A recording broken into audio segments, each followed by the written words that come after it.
started the trail to this site with some lead anchors which were discovered off this island. And it was thought that they were so old that they may have related to the Battle of the Egadi Islands. According to the sources, to the tales of the old divers, Sicilian divers, we know that in that place they found more than 300 lead anchors, all lined up. So it was a sort of series of those anchors. And since the coast is not possible to land in that coast because it's a very high cliff, the only reason to have all those anchors in that area, it was because a huge fleet was mooring there.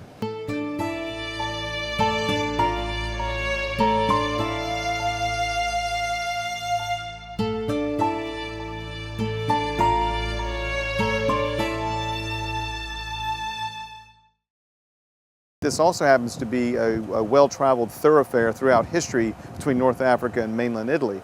So we knew that this would be a efficacious place to look for trade route remains, shipwrecks that may have come through the Egadi Islands en route to other places, and of course this battle.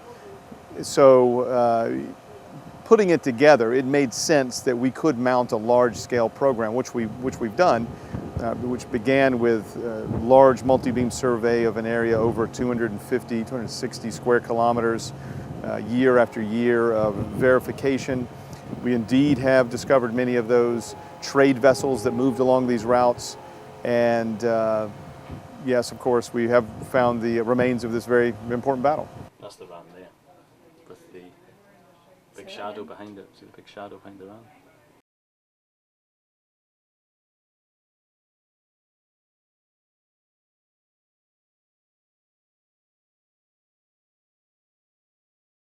What archaeologists tend to do is just go out and measure things with measuring tapes. It really can be quite difficult to do, and it takes a lot of man hours, so it can be expensive.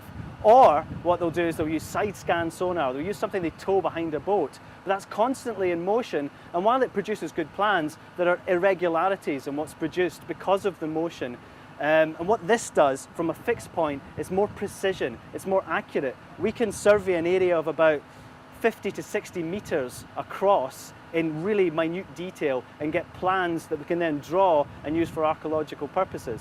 So we know the other ram is north-northwest of this ram, about 22 meters. Yeah.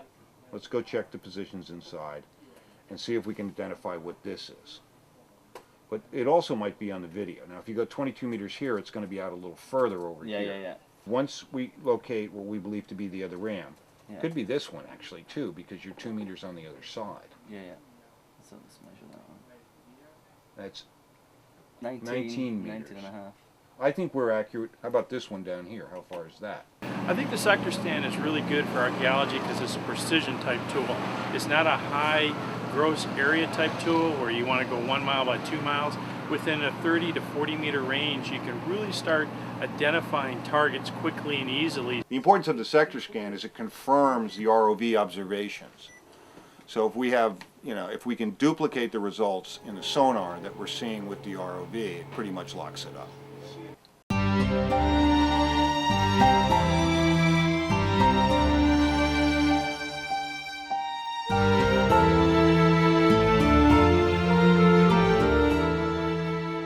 These were both weapons, but they were also designed to protect the ship, and their manufacture being cast on the bow of the ship gives us a very good idea of bow structures for warships of this period, which also indicates relative sizes of the ships.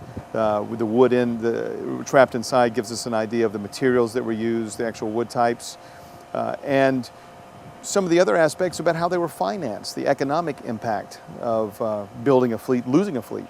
So a lot of these things we're able to discuss now with data, archaeological data, rather than based on the supposition from historical text or interpreting iconography. In addition to helmets, we've gotten a tremendous number of amphoras of many types. And what's exciting now are the small finds. Just today, as a matter of fact, I received a metallurgical report from the University of Nottingham who was looking at some of the metal objects we had pulled out of the amphoras and rams.